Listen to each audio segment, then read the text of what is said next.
morning, everyone. I hope everyone's doing wonderful this morning and excited for this day that God has truly blessed us with. Anyway, in my quiet time, I was just opening my Bible up today. I was reading, in the book of Matthew, and just reading a story about when Jesus was on the cross when he was dying, and and this very, very familiar passage that he spoke really spoke to my spirit, and I just feel that some of you are needing to hear this because this is where you feel you might be at. And it reads, at about 3 o'clock, Jesus called out in a loud voice, my, God, why have you forsaken me?" Guys, sometimes in this ordinary course of struggling along this journey that we are on, of trying to have faith and believe, you might wake up with some terrible news.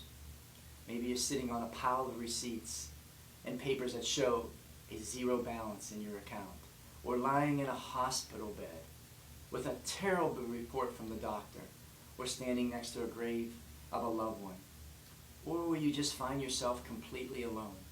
And in those moments you might look up and say these words that Jesus spoke, or simply put your head down and weep them. You might come to a place feeling that you're totally forsaken. And as you read these words that Jesus spoke, describing the physical devastation, the mental and emotional pain and grief, you might think, yes, that's where I am. Where is God? Why isn't he listening to me? Why isn't he doing anything? It can't get any worse. I cannot take this any longer, bear the circumstances in my life and the grief of my soul. Guys, if that's where you are, let me encourage you to lift your eyes up and hear these words cried out by a man naked, broken, bruised, and hanging on that cross. A man forsaken, who when he cried these words, knew that his Father's back had turned against him, and he was alone to die. But this is what I want to encourage you with right now. Please never forget these words. But because Jesus was forsaken, you and I, as followers, will never, ever, ever be forsaken. And as God spoke these words in Hebrews 13:5, he said, never will I leave you.